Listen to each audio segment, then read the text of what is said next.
Kita melihat orang yang tidak menutup aurat mereka. Kita melihat orang yang melakukan kemungkaran. Kita melihat seorang perempuan yang menjual dirinya.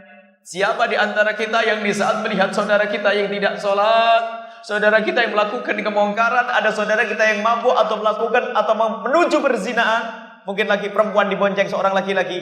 Siapa di antara kita yang di saat melihat mereka lalu hati kita menangis, kemudian menitikkan air mata, lalu menengadahkan tangan, ya Allah, itu umat kekasihmu Nabi Muhammad, berikan bimbingan dan petunjukmu ya Allah. Siapa yang seperti itu? Pernah tidak kita mendengar orang melakukan zina? Naudzubillah. Si fulan berzina. Pernahkah kita menangis di saat mendengar seperti itu? Mana iman kita? Bahkan mungkin karena busuknya hati kita lalu menggunjing. Kasihan anaknya Ustadz ya. Ustadz zina dengan siapa? Di mana? Wah. Awas, hati-hati. Pandanglah orang lain dengan mata kasih sayang. Jangan memandang orang lain dengan mata merendahkan. Dan memandang orang lain dengan mata merendahkan menjadi sebab dicabutnya hidayah. Dikisahkan Nabi pernah bercerita, ada dua orang yang satu di atas gunung ahli ibadah. Kerjanya sholat dan puasa, sholat dan puasa. Sampai begitu hebatnya orang tersebut, doanya sampai mendung memayunginya. Ibadah toh, puasa, sholat ibadah. Di tengah pasar sana ada seorang anak muda yang kerjaannya adalah membuat keonaran, kebatilan, mabuk, berjudi, segala macam kejahatan dilakukan. Suatu ketika Allah menghendaki keduanya bertemu, maka sang abid ahli ibadah yang di atas bukit tersebut turun. Bahan makanannya habis, harus beli di pasar. Anak muda yang ada di pasar yang kerjanya mabuk melakukan kemungkaran itu ternyata kerinduan. Di dalam hatinya ada keinginan bertemu dengan kiai yang di atas bukit. Pokoknya saya pengen ke sana minta doa deh. Saya sudah bejat bener. Barangkali didoakan saya bisa bener. Saya jadi baik. Naiklah sang preman. Naiklah sang anak muda yang bejat tersebut.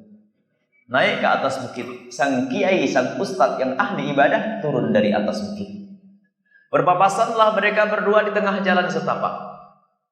Bukan seperti jalan sekarang, jalan aspal besar begini, bukan, tapi jalan setapak. Jika tidak ada yang mengalah, maka tidak akan bisa melanjutkan perjalanan.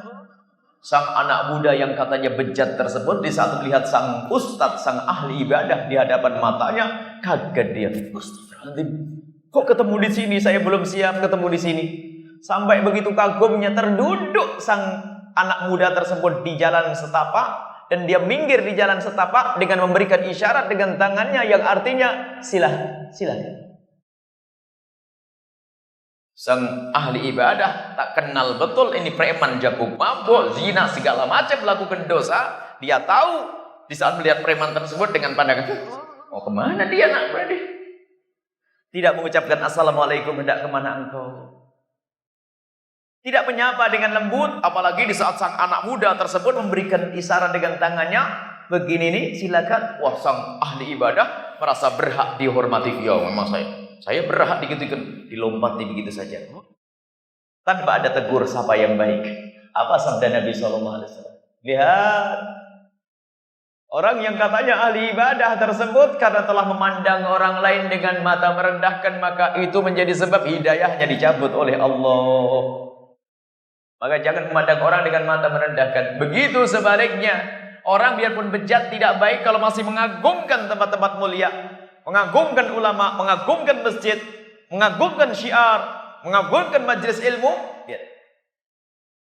Ada orang tidak sholat, mula-mula tidak sholat. Tapi kalau ada majelis taklim langsung membantu, diam-diam, masya Allah, menghormat. Lihat pada akhirnya dia harus tobat. Allah akan memilih dia.